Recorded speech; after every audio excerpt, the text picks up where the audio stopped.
Hai, Assalamualaikum. KK di sini. Okey, untuk Kak Kuih hari ini, setelah betul-betul lama kita tak jumpa sebab last hari tu KK buat video kek lapis. Lepas tu KK terlibat dengan program kontes online yang mana kita buat jualan secara lelong, Live Hive Raja Lelong. Okey, kalau korang nak tengok, korang boleh tengok dekat FB page Live Hive Raja Lelong. Kat situ KK merupakan salah seorang peserta. Jadinya curi masa sana sini sikit dengan order lagi sebab dah nak puasa, nak raya ni. Biasanya diorang ada banyak majlis kahwin, banyak tempahan kenduri jugalah. Jadinya kita terpaksa kejar settlekan order baru curi masa untuk buat video.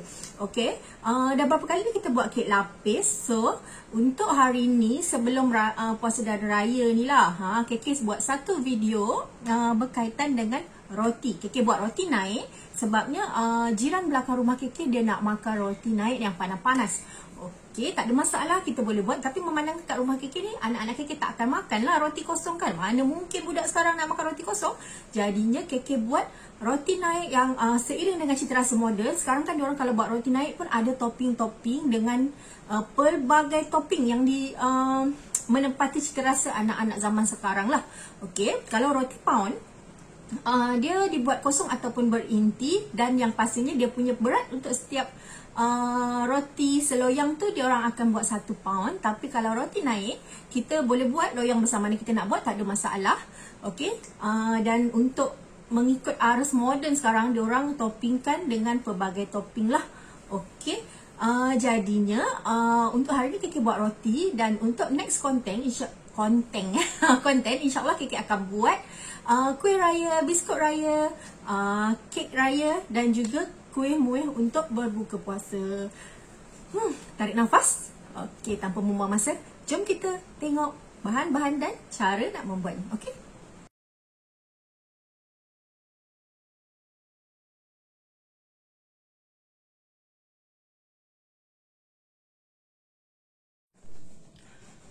Okey, mula-mula kita akan timbang dia punya cecair. Yang ini telur tadi tu sebiji. Okey, kita campurkan dengan air sejuk nanti. Kita kopek telur dulu. Telur sebiji ni kita campur dengan air sejuk. Timbangan dia campur kedua-dua ni dalam 265 gram. Okey. Okey, air sejuk lebih ni kan boleh minum lah. Okey. Okey, dah cukup 265 gram. Yang ni kita akan masukkan dalam kita punya ni lah. Saya pakai mixer je. Okey, kita masukkan dulu cecair. Okey, kalau ikut resepi ni dia tak ada letak garam. Okey, tapi saya tambahkan setengah sudu teh garam lah. Okey. Mungkin style orang lama-lama dia buat roti tawar sikit, hanya manis pada gula dan sebagainya, kita tak tahulah. Kita just follow je resepi yang diorang tunjuk. Okey, yang ni gula 100 gram. Okey. Selepas tu kita akan masukkan kita punya margarine. Okey, nampak tak alamat jauh. Okey, dekat sikit. Margarine ni 80 gram. Okey. Ni pakai margarine biasa-biasa pun tak apa. Margarine pelangi ke apa semua boleh. 80 gram. Kalau nak guna butter pun tak ada masalah lah. Okey, yang ini adalah super cream. Okey, kalau tak, ini dalam 10 gram. Kalau tak ada, korang boleh pakai 5 gram bread improver dengan 5 gram softener. Okey, campurkan je semua dalam mangkuk. Dalam mangkuk mixer ni lah. Okey, seterusnya dekat sini saya masukkan sini susu tepung. Okey, susu tepung ni sebanyak 40 gram. Okey, lepas tu kita masukkan kita punya tepung roti. Okey, high protein ni setengah kilo. Okey, roti lama-lama ni mudah je. Okey, cuma dekat sini saya nak share tips. Macam biasalah, kalau kita pakai benda ada yeast, kita jangan tuang yeast tu bercampur dengan garam. Kalau untuk yang ada garam, yeast tu biar last sekali. Okey, sebab kalau kita bercampur takut yeast kita mati macam biasalah. Okey, tu semua orang tahu. Okey, kebanyakannya lah. Kalau orang yang baru buat roti mungkin dia tak berapa tahulah. Okey, ni sekarang kita dah campur semua. Kita akan mixkan dalam mixer kita sehingga dia elastik. Okey, kita pergi mix dulu. Okey, kita uli dough kita perlahan-lahan ya. Okey, sampai dia elastik. Biasanya jangka masa yang diperlukan saya biasanya dalam 15 minit macam tu lah. Kadang dia lambat sikit, bergantung pada tekstur dough kita lah. Nanti kalau dah elastik baru kita keluarkan. Kalau tak, lama sikit lah kita uli dia. Dough kita dah siap. Okay, dia elastik tu bila korang boleh tarik-tarik. Macam selalu saya tunjuk lah, korang boleh tarik dia sampai dia nipis, tarik lagi panjang-panjang kan. Dia tarik tapi tarik sampai dia jadi boleh jadi menipis kan. Sampai nampak urat-urat apa semua. Bukan urat lah, dia boleh berbayang semua kat belakang kan. Maksudnya dough kita dah elastis. Okay, lepas tu dah macam ni, kita jangan bentukkan dulu. Kita akan perapkan dia dulu sampai dia mengembang 1 kali ganda. Okay, so sekarang dia ni kecil lagi kan. Nanti kita akan simpan dia dalam sama ada kita wrap ataupun simpan dalam tempat bertutup lah. Nak letak dalam oven pun boleh, tapi jangan hidupkan oven tu. Okay, biarkan dia suhu biasa je oven tu, tak payah nak on. Okay, so kita akan bagi dia mengembang 2 kali ganda baru kita bentukkan. Okay, ni dough kita yang dah mengembang tadi. Dia dah mengembang lagi sekali ganda. Tadi kecil je kat dalam kan. Sekarang dah penuh. Okay, mula-mula kita macam biasalah, kita buangkan angin dia dulu. Okay, kita keluarkan je. Okay, korang boleh lapikkan meja korang dengan silikon. Ataupun kalau meja tu memang meja bersih lah kan. Macam ni meja kerja saya. Okay, kita buang je angin dia. Okay. Lepas tu kita akan timbangkan dough ni. Saya akan ambil timbangan dia dalam 35 gram setiap satu dough. Okay. Terlebih pula. Tak perlu nak besar-besar sebab kita nak buat roti tu comel-comel je. Nanti dia akan mengembang juga. Okay. So 35 gram tu just nice lah. Ini saya pakai timbang digital. Kalau korang tak ada, korang pakai timbang biasa pun boleh je, asalkan boleh menimbang. Tapi digital lagi mudah lah sebab dia lagi tepat kan. Okay, saya akan dia lebih kurang besar ni kan. Okay, saya akan potong-potong dulu dough ni sampai habis. Nanti kita rounding. Okay. Okay, kat sini kita boleh dapat dalam 4 loyang. Yang saya pakai loyang 6 inci. So kita akan sapukan margarine dekat kita punya loyang lah. Okay, ni saya sapu pakai tisu je. Sapu bawah dia dengan dia punya keliling. Okay,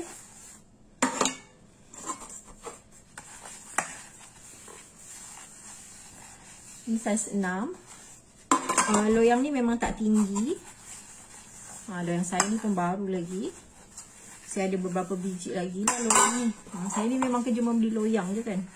Selalu perempuan kan. Okey, dah sapu semua ni, kita ketepikan.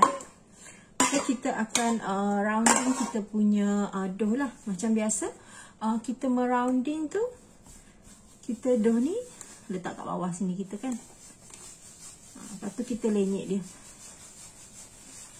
Sambil kita putar-putar jari kita, okey. Andai katalah macam korang tengok macam tak berapa licin kan. Okey, kita tak nak tepung, tapi kita akan letakkan sedikit minyak lah, okey. Ulilah sampai dia licin. Dah jadi seketul. Senang je sebenarnya, rounding tak susah. Kalau korang dah hebat, korang boleh buat kiri kanan, kiri kanan, kiri kanan. Tapi saya tak boleh lah sebab pergelangan tangan saya belah kiri ni tak berapa bagus. Jadi nanti saya rounding tak jadi-jadi. Okay. So, kalau, selain daripada rounding, korang boleh guna cara macam ni. Ni dough ni kan. Sebab kadang rounding bila macam ni kan lambat sikit kan. Korang tolakkan dia. Macam ni. Jadi lebih cepat licin kan. Okay, tinggal round sikit je. Dah jadi elok kan. So ni dah siap yang ni. Saya akan habiskan semua baru kita tengok hasilnya nantilah. Okay, kita dah siap rounding semuanya. Ni tadi kita dah sapu minyak kan. Jadi kita susunlah kita punya dough ni. Dekat setiap ni kita susun 6 biji lah.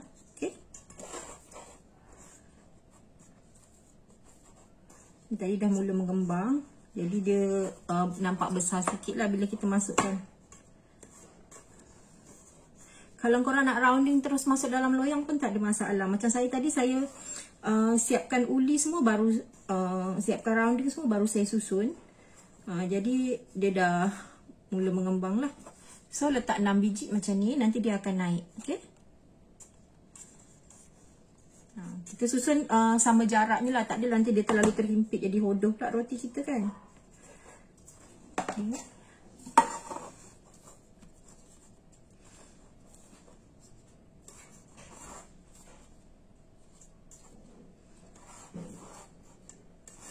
Cepat betul dia naik mengembang sebab cuaca hari ni pun agak panas.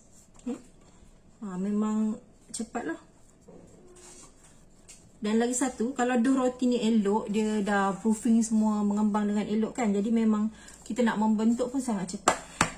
Okay, yang ni kita punya dough roti dah siap masuk dalam loyang. Kita dapat 4 loyang. Lepas tu ada lebihan lebih kurang banyak ni lah. Ni nanti kita akan bakar sekali, nak buang-buang bazir pula kan. Okey, untuk dough yang kita dah siap ni, kita akan perapkan lebih kurang 30 ke 45 minit ke sejam ke. Dia bergantung pada proses pengembangan. Kalau cuaca agak sejuk, mungkin dia agak lambat sikit. Kalau cuaca panas tu, dia akan lebih cepat lah. Okey, yang penting kita nak tengok dia dah sesuai untuk dibakar ke belum adalah bila kita tengok ni kan nampak macam ni kan, nanti loyang dia akan nampak penuh. Dan lebih kurang nak cerita tu macam pengembangan dia tu dia dah berkembang 2 kali ganda. Okey, masa tu kita dah boleh sapukan dia punya egg wash, ataupun kita nak sapu dengan air je pun tak ada masalah. Lepas tu kita bakar. Okey, nak sapu dengan susu pun boleh. Okey, kita peram dulu pula. Okey, kita akan proofingkan dia dulu. Nanti baru saya tunjuk macam mana kita nak sapukan sapuan dekat atas dia. Okey. Sekarang roti kita semua dah kembang elok. Memandangkan cuaca pagi ni agak sejuk, saya nak kembangkan keseluruhan ni, dia makan masa 1 jam juga baru kembang. Kalau saya buat waktu siang-siang terik, memang cepat lah. Okay, dalam 30-40 minit macam tu pun dah kembang elok. Tapi ni sebab sejuk, dia lambat. Okay, untuk sapuan dekat atas ni, kita boleh sapukan dengan kuning telur campur dengan susu. Ataupun saya buat cara paling simple, saya pakai susu je.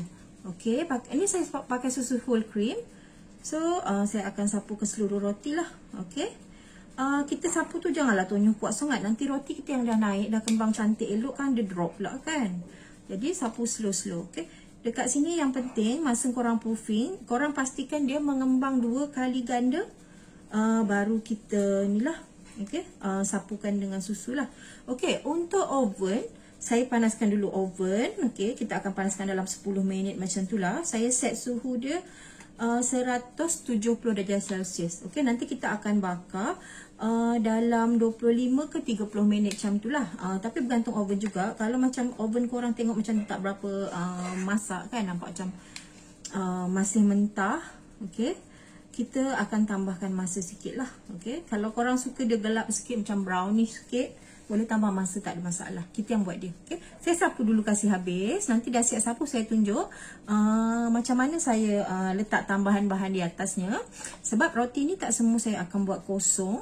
Macam roti naik biasa kan, diorang buat kosong ke, letak gula ke, kismis ke, apa benda macam apa-apalah kan. Tapi sekarang kan diorang suka buat macam-macam topping. Diorang ada buat topping butterscotch ke, buat yang benua-benua ke kan. So yang ni saya tunjuk dulu macam mana kita sapu. Lepas tu kita akan tunjuk macam mana nak topping sebahagiannya yang kita perlu topping sambil bakar. Okay, okay. Yang dah sapu ni saya akan alihkan 3 bekas. Okay, yang ni untuk saya cicah-cicah dengan air Milo ke air kopi. Okay, yang ni saya buat roti kosong untuk jiran saya yang selalu request dia nak roti, tapi saya tak buat-buat sampai sekarang. Okay, yang ni saya akan buatkan topping coklat bila dah masak nanti. Dan yang ni saya ni akan tabur ke kacang dan coklat chip. Yang satu ni saya akan buat letak cheese parut lah. Okay, kita letak cheese cheddar cheese, kita parutkan. Okay, so sebelum tu saya nak tunjuk yang ni dululah. Okay, untuk buat yang cheese tu dulu. Yang ni saya taburkan brown sugar sebab dia sedap. Kalau macam ada rasa manis-manis lemak, tak semata-mata rasa cheese yang masing-masing tu. Okey. Lepas tu kita ambil cheddar cheese. Cheddar cheese ni kita parutkan dia je. Kejap okey, cheddar cheese saya tengok dah nak beku dah dalam peti ais. Cheddar cheese ni tak kisah jenama apa, yang ikut suka kita. Okey. Yang ni saya akan parutkan sikit lah. Pakai pemarut yang kecil boleh. Kalau korang ada parut yang besar pun boleh juga. Okey, yang penting kita parutkan dia. Nak buat direct dekat atas kita punya roti pun boleh juga, tak ada masalah. Lepas tu kita tabur-taburkan dia. Okey, ikut selesa korang lah nak yang macam mana kan. Macam saya macam ni pun okey. Saya suka macam ni sebab cheese ni dia keras lagi. Saya baru keluar daripada peti ais, jadi dia senang lah nak diparutkan. Kalau macam kita letak kat suhu bilik, dia lembut sikit, payah sikit nak parut kan. Okey. Kalau korang suka banyak, bubur banyak, tak ada masalah. Okey. Bubur je. Banyak. Kalau macam korang nak buat roti jadi roti benua-benua pun tak ada masalah juga. Boleh je ikut selera kita. Okey. Ni dah siap yang cheese. Okey, kalau rasa macam korang kuat manis, atas dia letak sikit gula lagi sekali. Dah siap yang cheese. Mudah je kan? Lepas tu kan, yang untuk ke kacang tu tadi. Mana? Sebab loyang satu ni dia besar sikit. Banyak sangat loyang, kadang tak pasang saiz tu berbeza. Okey. Yang untuk ke kacang ni senang je. Kita boleh letak ke kacang macam kita buat roti sarang lebah. Letak je berapa banyak kita nak. Okey. Makan kosong boleh. Kalau korang nak makan cicah dengan butterscotch pun boleh. Okey. Saya suka banyak almond sebab nanti bila macam dia dah garing kan, dia macam crunchy sikit kan almond tu. Memang favourite sangat. Okay, lepas tu saya juga ada kacang yang ni kuaci labu kan. Macam kita buat butterscotch tu lah. Okay. Tak je, ikut selera kita. Kalau kita yang buat, kita letak banyak-banyak lah. Kalau kita beli ke orang kan, dia letak berapa ketul je kan.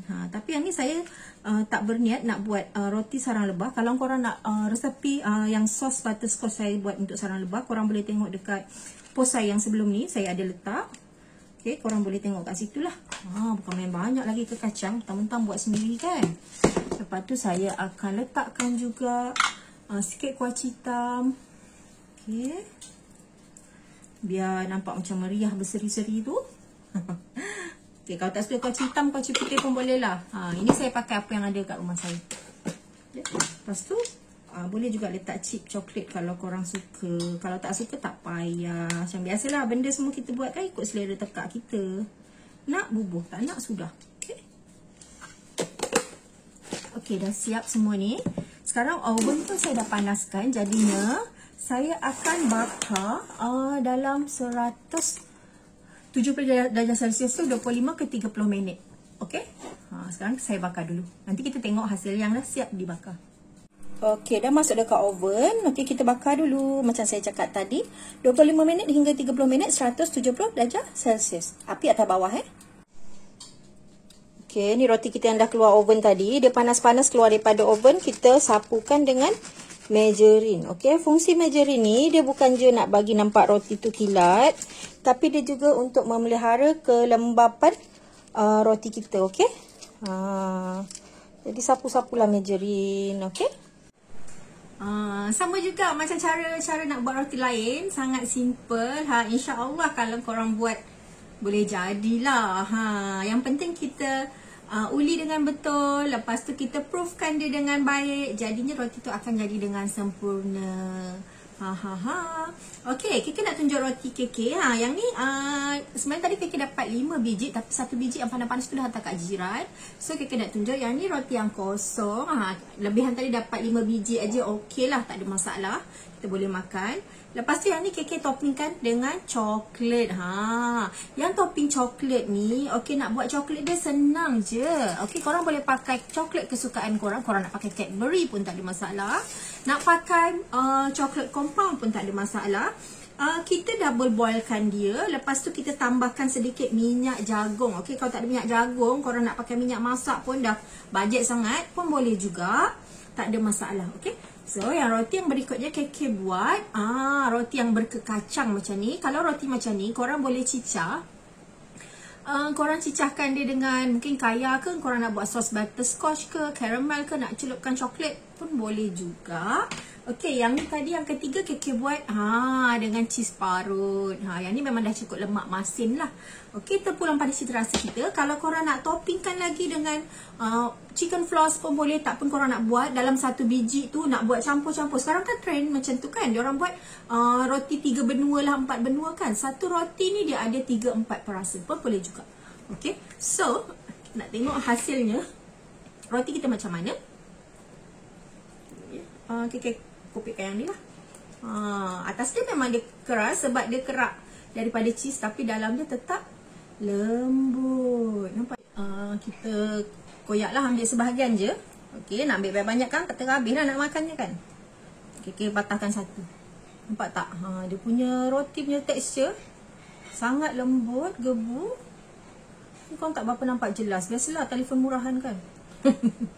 Okey, saya akan ambil pakai phone. Nampak dia punya kepingan-kepingan roti sangat halus. Bismillahirrahmanirrahim. Tangan saya kanan ya. Dia punya roti memang sangat lembut, soft sangat. Okey, yang ni saya ambil resepi daripada FB. Kalau tak silap saya nama apa, tuan resepi tu Nurliza ke apa macam tu lah. Biasalah simpan-simpan resepi, lepas tu tak ingat siapa nama orang dia kan. Okey, bismillahirrahmanirrahim.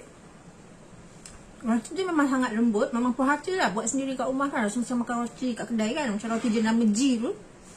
Lembut, rasa lemak berkrim. Dah lah belum sarapan. Lepas tu kalau ada cheese ni, saya paling suka dia punya kerak-kerak cheese tu. So, walaupun dia keras bahagian atas ni, tapi kerak dia tu lemak masin sedap. Okay. Okay lah. Saja nak tanya-tanya roti gebu kan. Okey. Sekian dulu untuk hari ni. Terima kasih pada korang yang dah menonton daripada mula sampai habis. Assalamualaikum. Bye.